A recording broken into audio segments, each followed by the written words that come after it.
Hey everyone, this is Seraphim Hamilton. Today what I want to talk about is the notion of the seven planetary heavens, that is, the seven so-called celestial spheres, which correspond to the seven traditional planets, which play a larger role than you would expect in the Bible and in the symbolic grammar known throughout the ancient world.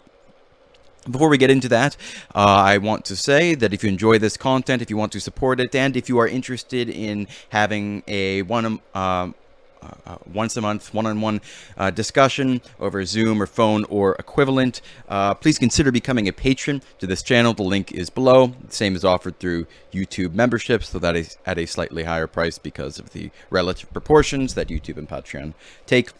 So if you're interested in pursuing that, it would be much appreciated. Okay, so the notion of the seven heavens. We often hear this phrase, the seven heavens.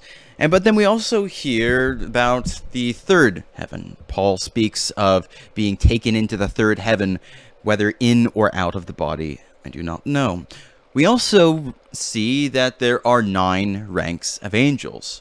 And anecdotally, just by looking at Google Images, to be clear, this is not a rigorously done study, but just by looking at Google Images, when you look at the stepped pyramid from all around the world, you'll find that certain numbers of steps on that pyramid are more common than others.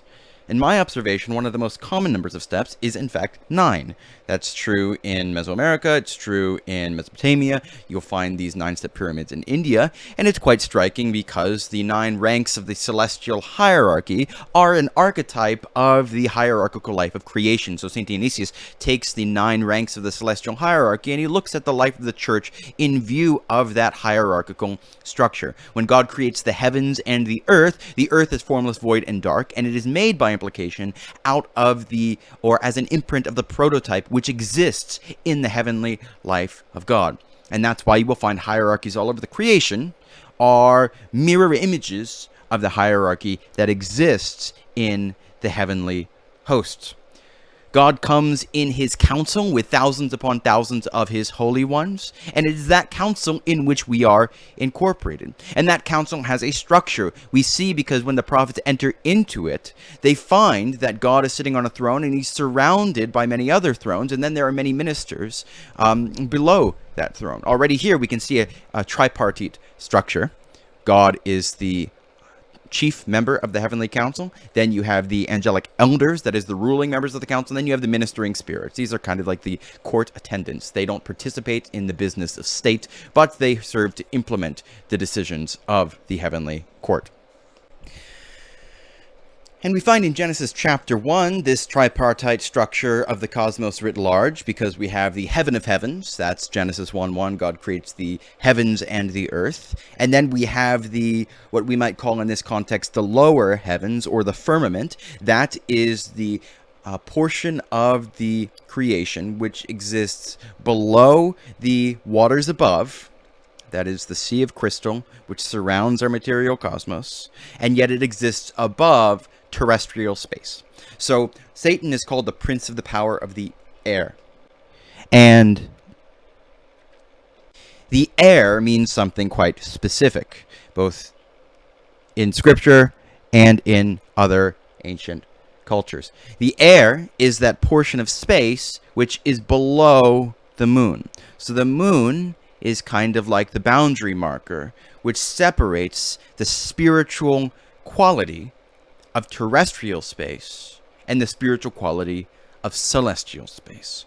And I'll note in this context, as I've noted elsewhere, it seems to me interesting that while we should have, by common sense, gone far beyond the moon by this point, given that we went to the moon in 1969, which I know disappointing to some of you, but I do believe, it seems that there's some kind of providential quarantine, which is locking us below the realm of the moon, at least until the human family works out its problems by the grace of God, so that we don't pollute the rest of the cosmos with our nasty business. So how do we roll all this stuff together? Well, let's consider the 3 heavens and the 7 heavens in light of each other. What exactly is going on here? So the 7 heavens, those are marked off by the celestial spheres within which each planet moves. And when I say planet in this context, we are speaking from a geocentric frame of reference. I'm not necessarily saying the Earth is the absolute center of the cosmos, but it is a legitimate frame of reference. It is no more or less valid, even according to conventional physics, than any other frame of reference, and it may well be more valid. And it doesn't need to be the absolute center of the cosmos to be very close to the relative center of the cosmos, given the size of the cosmos as a whole.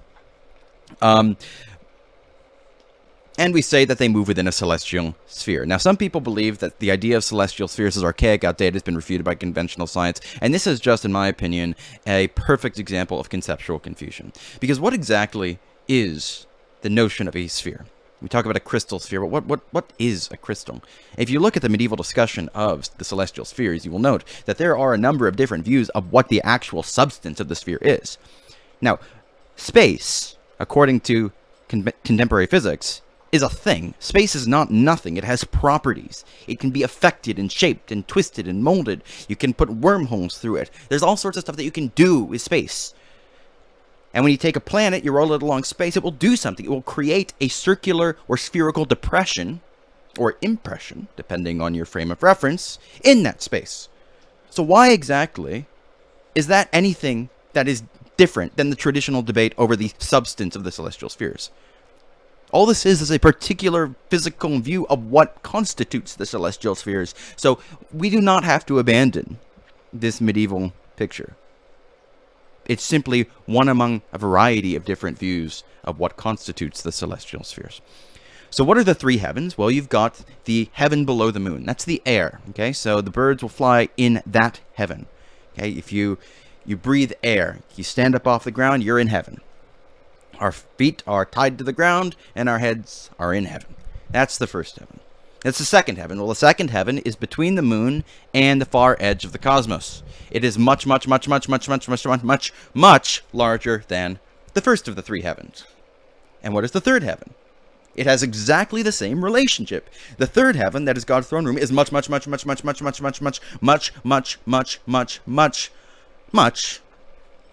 than the second heaven. So there is this exponentiating relationship in terms of how large each heaven is relative to the others.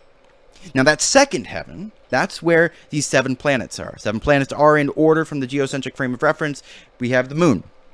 Then we have Mercury. Then we have Venus. Then we have the Sun. Then we have Mars. Then we have Jupiter. Then we have Saturn. Now each of the days of the week is named after one of these 7 planets. And what is quite interesting is the order of the 7 planets does not match the order of the days of the week. Now, this is something which is not just true in the Near East, it is something which is spread across a variety of ancient cultures, suggesting it goes back to Adam, or at least back to Noah, but I think Adam is probably our best guess here. The actual relationship of the days of the week to these 7 planets in terms of their order relative to a geocentric frame of reference actually can be understood if you put each of them on a scale and then you tune them up by a musical fifth, which is the ideal musical ratio. So if you just look up the phrase tuned cosmos, you'll find Peter Leithart has an article showing how this actually all cashes out. And it's quite striking because it shows the image of God playing out the rhythm of history in and through this 7-fold harp. Now, as I want to discuss with you, if you just look at the traditional order of these planets, it matches quite strikingly the conceptual content of each of the 7 creation days. But before we get into that, I want to make the point that when you add these two things together, first heaven, third heaven, and then the middle heaven is the 7 heavens. You get 9. Well, there you go. There is your 9-fold celestial hierarchy. And at the very top, the 10th of the 10-fold hierarchy. And you'll notice this idea of a 10-fold kind of logos or pattern for creation is something you find across a variety of traditions. The 10th is the throne of God. This is God who is above all things, the one from whom the hierarchy comes and in whom it exists, and who thus stands above it. He's the one out of whom the many find their manyness. Now, this image we can see in the structure of the tabernacle and the temple. The tabernacle and the temple are, of course, microcosmic images of all creation. This is kind of Bible 101. It's an architectural model of the cosmos. It's also an architectural model of a human being. It's an architectural model of a bride. It's an architectural model of God's union with creation, because all of these things roll into each other and interpret each other, because God is one and he is the one in whom all existence finds its source. And so it will all roll out from him in different rhythms, different kind of riffs on the same tune. The tabernacle and the temple are structured in a tripartite order. You have the courtyard that corresponds to the earth, and now at the edge of that courtyard, as you move into the holy place, you have the basin of holy water. So there is your visible sky. Okay, see, these things correspond visually to each other. The blue sky is not literally, at least not mostly literally, water, though in fact there is water vapor up there, and that water vapor is important to the way, the reason that it looks the way that it does, because it is constitutive of our atmosphere. So perhaps it is more literally true than it's given credit. But that's the first edge. That's the first heaven. Then you move in, you get the holy place, or just literally the holy. It's a substantive adjective. And in the holy place, you have the bread of the presence, and you have the menorah. The menorah has 7 lights on it. Now that's the 7 planetary heavens, the 7 celestial spheres. Jesus holds the 7 heavens in his hand in the book of Revelation. Then you move up through the bronze altar as it burns with the presence of the Spirit, and you go to the mercy seat. It's the Ark of the Covenant covered with gold. Now what's interesting is you take water and you hyperpressurize it. It will turn solid, because it's being turned solid not by coldness but by pressure, and in fact it will begin to radiate gold light. It's quite a striking little detail that God has woven into the symbolic structure of the cosmos. Now that's the waters above the heavens there, and that's God's footstool. God stands above those waters. When God comes in his chariot in the book of Ezekiel and elsewhere, we see this relationship being cashed out. And that shows the biblical vision of the structure of the cosmos. And with appropriate qualifications, I really don't think that there's anything which has fundamentally driven us to depart from that. Yes, we can see things in more detail now, but what fundamentally is driving us to think that the cosmos is not structured in this way? And yes, that is kind of nutty, but it's just who I am, and by the grace of God I am what I am, and you know, I'm proud of it, and blah blah blah, and you know, don't attack my self-esteem, and blah blah blah blah. How dare you? Now this tenfold structure of creation flows out of the Logos, and there are 10 words in the engraved tablets of the 10 Commandments. Now those 10 words, that's literally what is called the 10 words, correspond to each of the 10 creative words, because God speaks 10 times in Genesis chapter 1. Over a period of 7 days, he speaks 10 times. And his speech is the pattern of the cosmos. And his commandments, his Torah, contains the spiritual essence of the cosmos, because we walk with the grain of the universe. We are harmonized with the universe when we abide by his commandments. That is why Moses is transfigured into glory when he follows behind God. God says, you will not see my face, you will see my back. Moses beholds the glory of God by that means. And in fact, the word for back here is not a typical word. It was last used of the ram skin, which was over the back of the tabernacle, because the tabernacle is a revelation of, as it were, the body of God. And this is a riff on the meaning of the word halach. Halach, walk before me and be perfect. Halacha is interpretation of the Torah. So walking behind God, walking in the way of the Lord, walking, turning neither to the left or to the right. Paul says of Peter, he was not walking in step with the gospel when Paul is talking about obedience to the Torah. This all rolls together and explains why this narrative in Exodus 32 to 34 rolls out the way that it does. So let's, I think we'll wrap up. I don't want to make this video too long. Let's talk about the 7 planets in terms of the 7 creation days. Okay, the first of the 7 planets is the moon. Now, unfortunately, so far as I can tell, it's not an exciting beginning here. This probably has the most indirect connection. I suspect there's a more direct connection that I just haven't noticed yet, so your thoughts would be appreciated. But one thing that we could consider here is that we have light here, which is not sunlight. Okay, that sounds kind of obvious and redundant, and I suppose it is. But the moon provides the light of night. It is the lesser light which comes before the rising of the sun to be exalted over all things. So that's the moon. Now, what about Mercury? Here we get something a bit better. Mercury is associated with swiftness and speech. Mercury, mercurial, it's swift from place to place. You can't lay hold of it. It blows where it wishes. Now, what we have in the second creation day is God splits the water from the water. And there is this idea in the idea of the firmament of mediation. And that mediation is through speech. God is going to be shaping out the creation from this point onward through the mediation of the firmament. Now, in the chiastic structure of the 7 creation days, this is going to match the creation of man, because man is a living firmament. Man is the mediating point between heaven and earth. He's the generations of the heavens and the earth, the son of the heavens and the earth, the son of the Spirit of God, and the dust of the ground. And man is included in that speech, which is the creative power of the world. In Genesis 1, God is going to be speaking with increasing degrees of intimacy relative to the cosmos. God speaks, and then he speaks to, and then he addresses man, and there's an additional preposition here when he addresses man because it implies that man is expected to respond. The heavenly council is a council which exists through speech, and man, unlike all other creatures, at least at this point, is included in that speech because man is a partner with God in creating and molding and developing the world. So you see the water splitting apart rapidly by, we might imagine, a great gust of wind. We see that happen in Exodus 14, where God shines light on the Red Sea and then he splits it in two. And then they walk through, turning neither to the left or to the right. Now the third creation day, I think we're really in business here.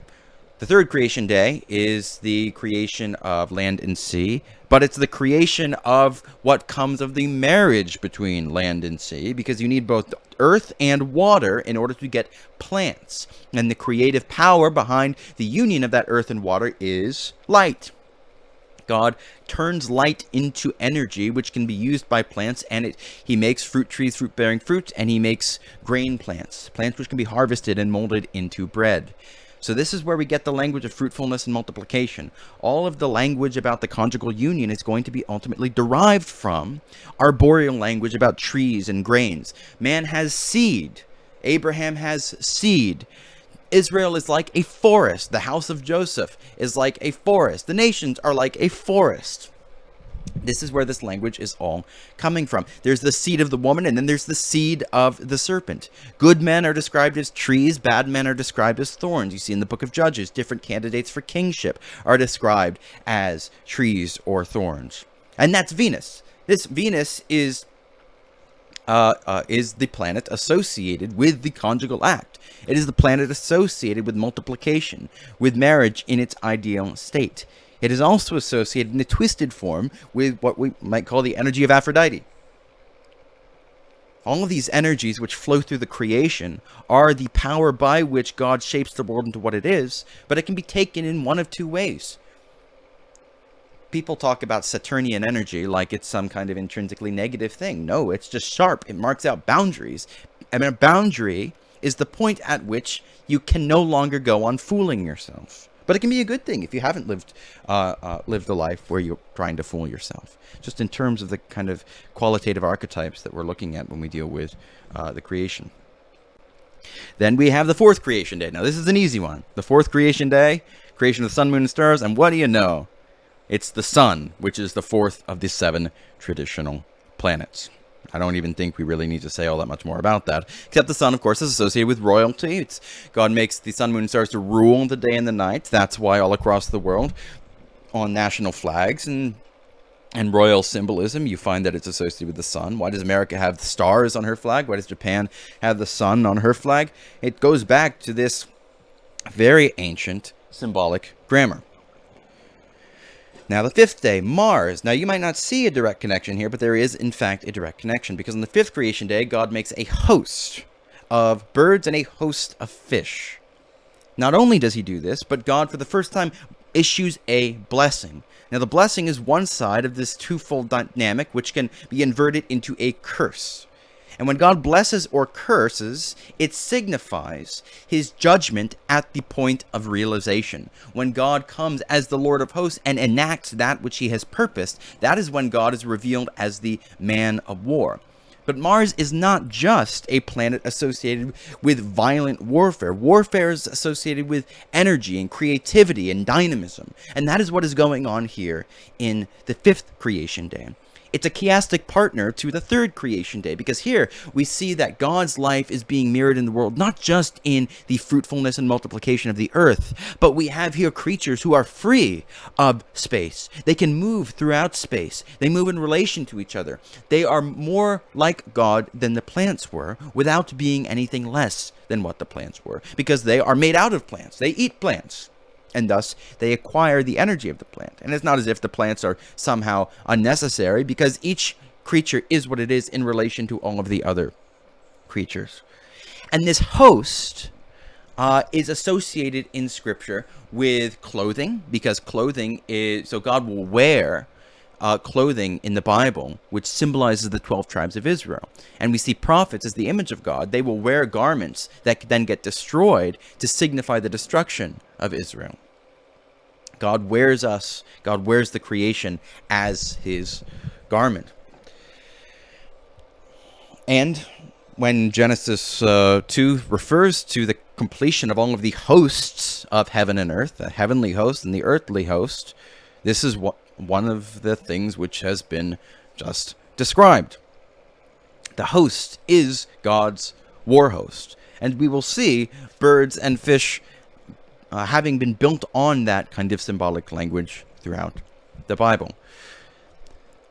So that's Mars. Sixth, we've got Jupiter. Jupiter is the underking. Jupiter is jovial, by Jove. Jupiter is a king at his festal table, and this is man. Man with his beasts. Man who rides Behemoth.